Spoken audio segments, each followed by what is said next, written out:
Invest 97L will be one to watch for the week ahead. Could it become a hurricane? And what are the models showing? Your forecast across the Caribbean and the Bahamas starts right now. This is Meteo Mundo. Hi friends, Rusty back here at Meteo Mundo. We are your home for Caribbean weather. It's great to see you for the latest video. I hope you're doing well, friends. Coming up in this video, we're going to get right going with Invest 97L. Very strong tropical wave coming off the West African coast. Going to have all the details on that, all the newest model information, what you need to know as we go through the week. So let's get started. Meteo Mundo is sponsored by the lead law firm of Central Florida. They're your hometown homeowners insurance attorneys. It's storm season. A storm moves across your area. You get damage of any kind. They'll walk you through every step of the insurance claim process. Go to leanonmelaw.com. if you would like more information. As always, I'd love to hear from you guys. Let me know in the comments section below what's been happening in your area. So 97L, this is the wave that has emerged off the West African coast. It looks very impressive already near the Cabo Verde Islands, moving off to the west right now. Winds are 35 miles an hour. The Hurricane Center already has this as a 90% chance of development, and at any point in time, in the next 24 hours, we could get a tropical depression, and more than likely within a day or two, we would get Tropical Storm Erin. It looks to almost be a lock, friends, as this is going to be a robust wave that continues to move through the Atlantic Basin for the week ahead. So development might not happen for a couple of days, but once it does so, rapid intensification is likely to happen, and you can see this red area that goes just to the north and east of the Lesser Antilles, the Virgin Islands, and Puerto Rico. That's going to be the potential development zone. But most models right now take 97L and make it a hurricane by the end of the week. So let's get into what's happening right now. That's the infrared satellite imagery. This is the visible satellite imagery. Now look, we lose the visible satellite imagery this far in the Eastern Pacific, Eastern Atlantic relatively early in the day. But just before we lost that sunset, you can clearly see a nice spin, nice little convection blow up there, good outflow on all sides. This is a very healthy wave that is just emerging off the coast, and again, right over the Cabo Verde Islands at this point in time. Because it's an invest, I do have all the spaghetti plot models running on this. So this is kind of a conglomeration, if you will. And sorry about that. Looks like there's a second layer here. Let me see if I can dump those off and put those back on real quick. You can clearly see the lines that are coming through here as far as those spaghetti plots. And again, those are going to be your major models and the potential development areas and tracks. So as it gets into and closer to the northeast side of the Lesser Antilles, you can start to see on our spaghetti plots a little bit of that turn. And that's exactly what that polygon from the Hurricane Center is showing. A little bit of a recurve. That's what we hope to see. It's good that right now none of those spaghetti plots are pointed down towards the Lesser Antilles at this point in time. But obviously this far out, it ultimately bears a lot of watching. I don't know why those are on kind of the windshield layer, so you can ignore those. But obviously these are spaghetti plots from 97L. So this is just going to traverse the Atlantic Basin and get stronger as we go through the remainder of the week. The ultimate track is obviously still very much up in the air. Look, it's more than 2,500 miles away from the Lesser Antilles at this point in time. So now let me show you the different models. I'm going to take out the GFS model first, and we're going to go out just a full week. So we're just going to go out to next Sunday. Then we're going to take a look at a couple of the other models as well, some of the intensity plots and all of that. So we'll get into everything with 97L at this point in time. Again, if you live in the Eastern Caribbean, the Windward Islands, particularly the Virgin Islands and Puerto Rico, this is a storm you want to keep an eye on. This is the GFS deterministic model. It does, as we get into the late Tuesday, Wednesday timeframe, ramp up what would become Erin and then make it a hurricane as we get towards Thursday, Friday, and Saturday. But the GFS deterministic does have that nice recurve. This is what we want to see. We want to see that storm recurving before it gets into the Eastern Caribbean. And even on this track, it would pull away from Bermuda. Obviously, with a recurve north, you'd put Bermuda more in potentially harm's way, but avoiding direct contact to the Lesser Antilles, the Virgin Islands, and Puerto Rico. But again, this is the first wave of this Atlantic hurricane season that really bears watching. First of all, for its lower latitude track, and secondly, how strong it is likely to become. A lot of the models have this ramping up into a very significant hurricane in a very short amount of time. This is what it's going to look like on the surface-based winds. I'm going to drop off those formation areas so it's a little bit easier to see. And obviously way out here is Invest 96L. We'll talk about that in a second, but that one's not going to be a consideration. Here is 97L right here. That's beginning to wrap up again as we get towards late Tuesday, Wednesday. So we could get a depression, sometime on Monday. We could get a tropical storm Tuesday, maybe Wednesday, and then a storm that continues to just intensify Thursday and into Friday. And as you start to see those oranges pop up here on these surface-based winds, that's where you're going to start to see the opportunity for this to become a hurricane here out of those intensity plots. So again, same model, so it's going to take the same track even to the east of Bermuda, but I just wanted to show you guys an idea of what intensity-wise it could look like here. So if we take this out and kind of pause it here, this is just going to be on Friday, and again, fairly far away. As a matter of fact, so we don't just kind of estimate things, you guys know I have our spatial tool capability here. For some reason, it's way behind my head, but that's no big deal. Let me grab this. So the GFS model from Anguilla would be about a little less than 500 miles. The center, kind of the southwest side, would be at 330 miles. That's a decent, buffer, right? To be that far away. We wouldn't expect there to be significant direct impacts. And again, in that time frame on the GFS, you're looking at, let's see if I can get these plots to hold on for me here. You're still looking at a tropical depression, or excuse me, a tropical storm, but expecting it to ramp up fast after that.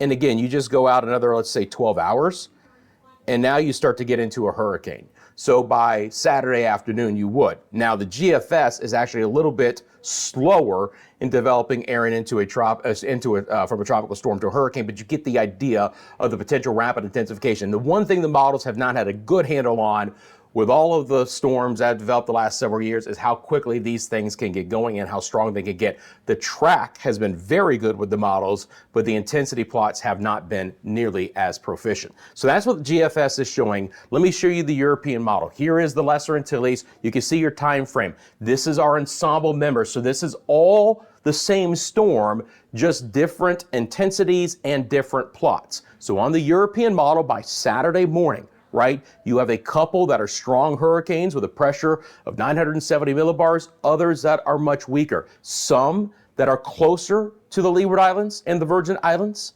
closer than what the GFS has, and others that are about the same scenario here as the GFS, keeping it some 300 to 400 miles to the northeast of Antigua, Barbuda, and Anguilla. But again, rapidly developing in most areas. Now, this is the same model, but this is into the Caribbean and a little bit farther out in the time. So you're going to see those same plots, but this time I carried it out into Monday morning. And you can see that you have some that are east of Bermuda, some just south, some that hug portions of the Virgin Islands and Puerto Rico, and some that are far enough west where we'd be talking about some impacts to Turks and Caicos and the southeast Bahamas. This is not out of the question. The vast majority of them have them north of our islands, which is great news. But in this scenario, in this environment, we have to really keep a vigilant eye, especially because some of the model members on the south and the west side do have direct impacts for portions of our area. And again, this is the first wave that could really have significant impacts if it were to move directly over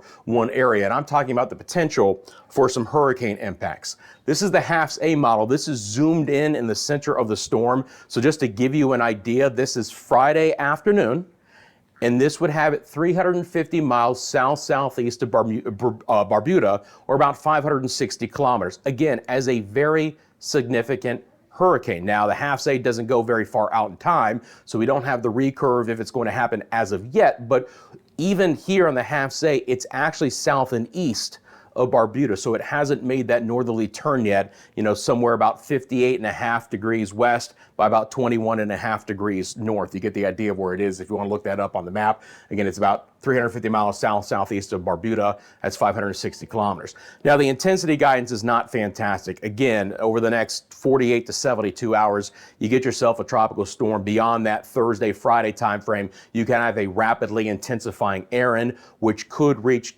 Cat 2 strength, maybe even Cat 3, which of course would be a major hurricane or potentially higher. Again, the intensity guidance has been the thing that's been lacking with our models the last several years. These storms just blow up a lot quicker than what we generally see on the models. Now, there is very little wind shear. There's high sea surface temperatures. Maybe we don't have the most robust environment in the Atlantic Basin at this point in time, but it's pretty healthy out there.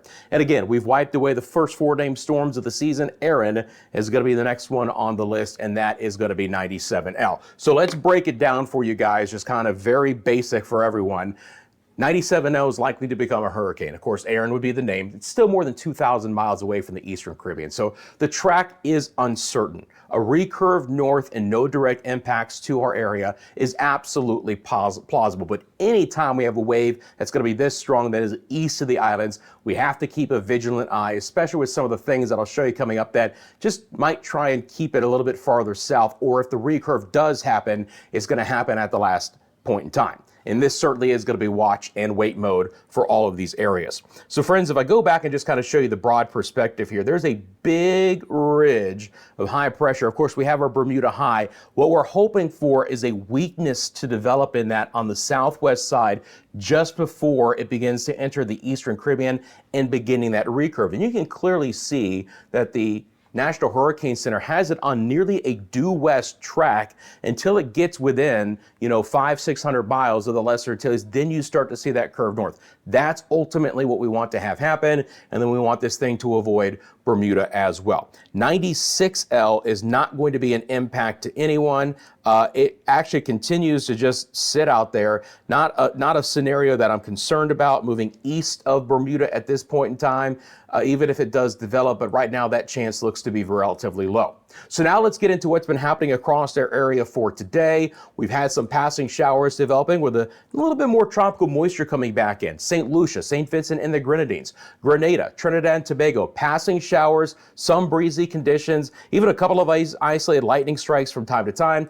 No, of course, it's not the entire island chain that's seeing some of this, but I've noted a couple of good showers over the central and southern sides of St. Lucia today. St. Vincent has had some good rain, even an isolated thunderstorm over the southern sides of Grenada. Again, it's not everyone, but we've had some rain and storms here for the Windward Islands today. A little bit of a breeze there in St. Lucia as well. Of course, we have the live cameras here at Meteo Mundo. If you guys don't know that, this is one of those exclusive things I can bring you on the channel. This is a live look outside to Corinth, St. Lucia. And again, not a horrible afternoon. We've had, some overcast skies, some showers from time to time, but we've quieted down a little bit deeper into the day that we've gone. That's a beautiful shot there from St. Lucia. Now, the farther north that you go in the island chain, and again, whenever you see this orange, that's just the potential development area from 97L, you're going to get a little bit quieter afternoon. Sure, there's a bit of a breeze outside from Martinique to Dominica on over towards Guadeloupe and Montserrat, St. Kitts and Nevis, on over towards Antigua, Barbuda, Saba, St. Eustatius, St. Martin. But it's been a beautiful afternoon. A couple of passing showers here and there, some shallow moisture in play. It's been a nice afternoon for the Virgin Islands as well. Anegada, Virgin Gorda, Rotown, Tortola, St. Croix, St. Thomas, St. John.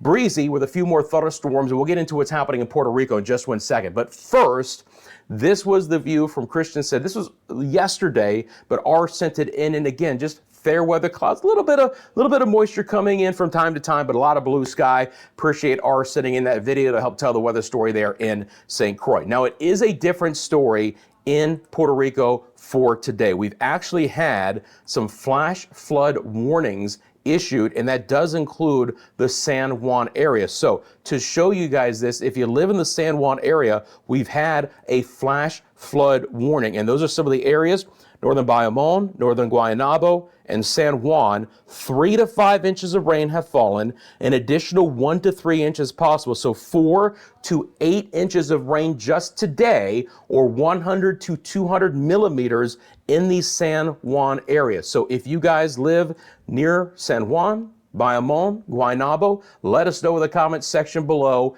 how that's been going on. But flash flooding is occurring. That means we already have had some flash flooding in some of these areas. Thunderstorms are breaking out and other heavier rainfall from Uti Alto to Arecibo on over towards Isabela and the Aguadilla areas as well. So it's been a rough afternoon in the northern side of Puerto Rico for today with that flooding and some breezy conditions as well. But again, San Juan, big populated area of Puerto Rico, seeing some imminent flash flooding. Showers and thunderstorms are breaking out quite proficiently across the Dominican Republic and Haiti for today from Santo Domingo on up to the Samana Peninsula, Puerto Plata. Port-au-Prince has had a couple of showers near the area. Same thing across the Haitian Peninsula towards Lacaille. Starting to see a few thunderstorms develop on the southern sides of Jamaica, and they're really getting going. We had a thunderstorm at sea warning for the southern coastal areas earlier in the day, and take a look at all of the lightning that's developed. Portions of Westmoreland, St. Elizabeth, Manchester, on over towards Clareton and St. Catherine and St. Andrew, Kingston, trying to even sneak into the western sides of St. Thomas parishes, but basically from the Kingston area west, southern sides of the islands, good thunderstorm activity for today, good lightning strikes, heavier downpours towards Kingston, Portmore, Spanish Town, Old Harbor, Hayes, Maypen, Mandeville, Black River, Savlamar, on over towards Negril, even the Cambridge areas, just south of Lucy. So good activity, southern sides, pushing off of the coastal waters. That's why we had that thunderstorm at sea warning. Thunderstorms are breaking out and trying to get back down towards Grand Cayman at the hour. Again, spotty thunderstorm activity over Grand Cayman for today, but the opportunity for a passing shower and a rumble of thunder. Still dry in Little Cayman and Cayman Brac. We've seen some decent thunderstorm activity so far that just continues to increase across Cuba. We're seeing thunderstorms beginning to break out across the Bahamas right now. Southeast Bahamas, Turks and Caicos are relatively quiet at the hour. A couple of rumbles of thunder trying to get going in the central sides of the Bahamas, and a few more thunderstorms at the hour for Walker's Key, the Abacos, the Grand Bahama area, Bimini, New Providence, on over towards the Nassau, New Providence area, and Andros. Again, it's still pretty spotty in nature, but we're going to see a couple more ramp up here, and there could be some gusty winds from time to time as well. I'll throw on the live radar here out of the Miami area just so you guys can get an idea. And again, look towards Andros. Thunderstorms just developing right over the island at the hour. Could still provide the opportunity for some heavier downpours from time to time. It's going to be isolated in nature when it happens, but certainly is going to be a decent possibility. All right. Live look outside. We've got the live cameras. This is central Eleuthera in the Bahamas, and you can see some of those billowing clouds at the hour as well. Looks like even a little bit of rain right over my shoulder. Yeah, there you go. Nice little shower there near the central Eleuthera area at the hour. It's spotty, but again, can't rule out a couple of good thunderstorms as well.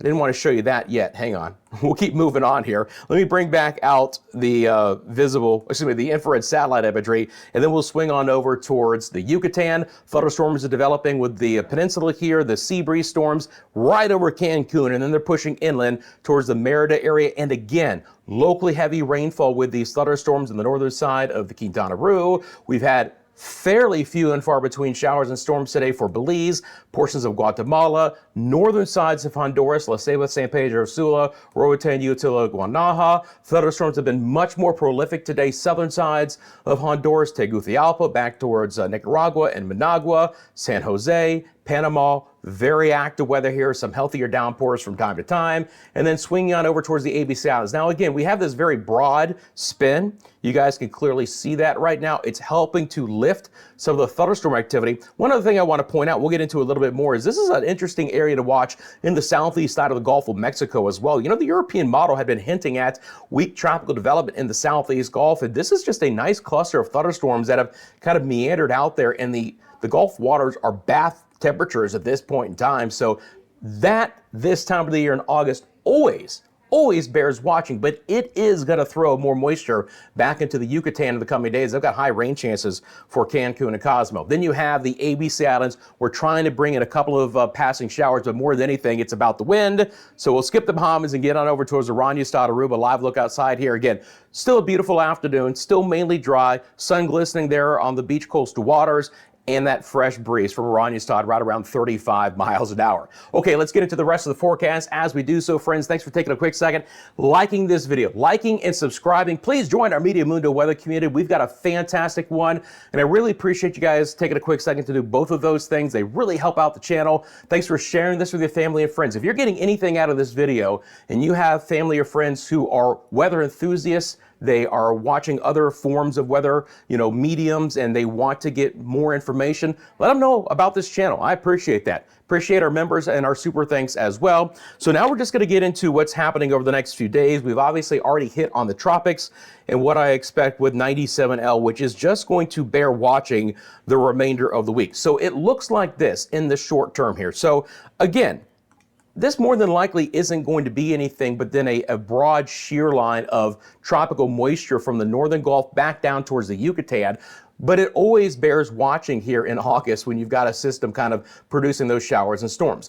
I do expect good rain chances for Cancun and Cozumel and Merida over the next couple of days, Tulum included with that. Belize City's rain chances will go up. Same thing for Roatan, Utila, Guanaja, the northern sides of the Honduras area, San Pedro Sula and La Ceiba. Scattered thunderstorms, still heavier rain, Nicaragua, portions of Costa Rica and Panama. For the Cayman Islands and Jamaica, we're still going to see enough tropical moisture to produce showers and storms each afternoon. They're still going to be scattered. For my friends in Jamaica, still going to favor southern and eventually western areas later in the day. A little bit of a northerly push to the wind to begin with, then more of an east breeze. Still can't rule out the strong wind and large wave advisory returning. And again, that thunderstorm at sea warning from time to time as the thunderstorms begin to pick up. It'll be scattered rain, but fairly isolated in nature for the remainder of the Bahamas. There's still a lot of tropical moisture in play here, guys. So, we're not efficiently squeezing out the rain, but we're going to get some isolated showers and a rumble of thunder in these areas. A couple of thunderstorms over the next couple of afternoons for my friends in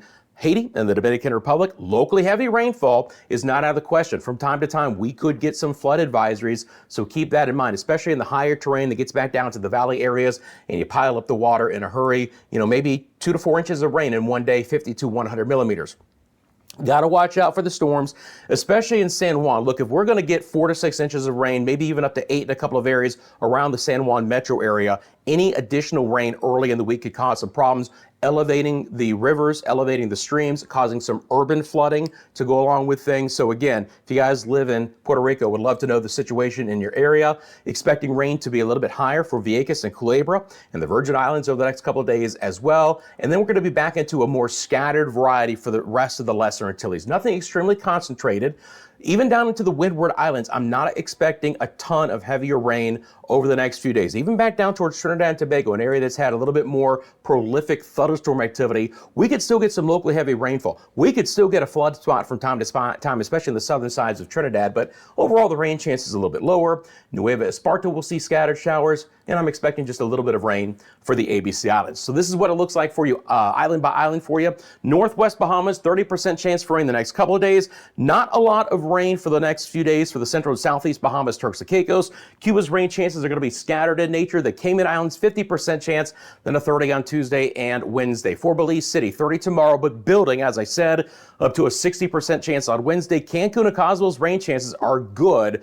Tuesday is 60% chance, Wednesday a 50. Jamaica's rain chances are on the scattered variety, even building a little bit on Wednesday. The Dominican Republic, Puerto Rico's rain chances stay relatively healthy. And again, in these areas, locally heavy rainfall is possible. Scattered showers and thunderstorms to the U.S. and British Virgin Islands. Bermuda's rain chances aren't horrible. There'll be some passing showers the next few days.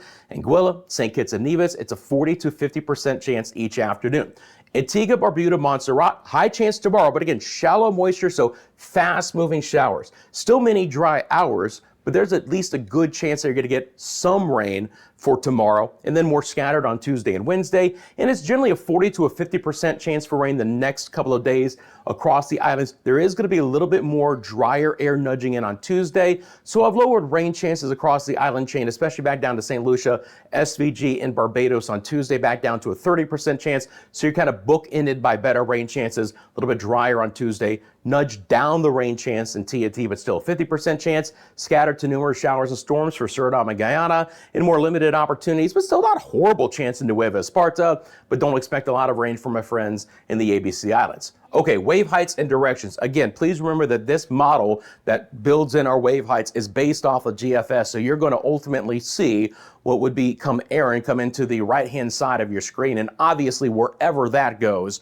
there's going to be marine advisories and high seas and gale conditions that come along with it, right? I would expect, regardless, with a close enough approach, regardless of exactly where it's going, to build in the seas across the eastern Caribbean and the northern side of the Greater Antilles, Turks and Caicos, and the eastern side of the Bahamas towards the end of the week and the weekend, where more than likely we're going to have numerous marine advisories to talk about there. Generally speaking, the farther west that you go, the better it's going to be, but even some fresh winds from the ABC Islands to the southern sides of Jamaica could cause a little bit of problems as well. Looking at the rainfall totals overall, just on the GFS model as well, and again, still locally heavy rainfall here, but just to kind of point out an area that doesn't necessarily always get a ton of rain, but based on all the models that I just showed you, again, you've got areas here on the northern side of the Yucatan with more than 3 inches of rain the next couple days. That's more than 75 millimeters. There'll be locally higher amounts than that, but that's just an area that I expect to be very active. Southwest Caribbean as well. And again, just portions of our islands in store for some good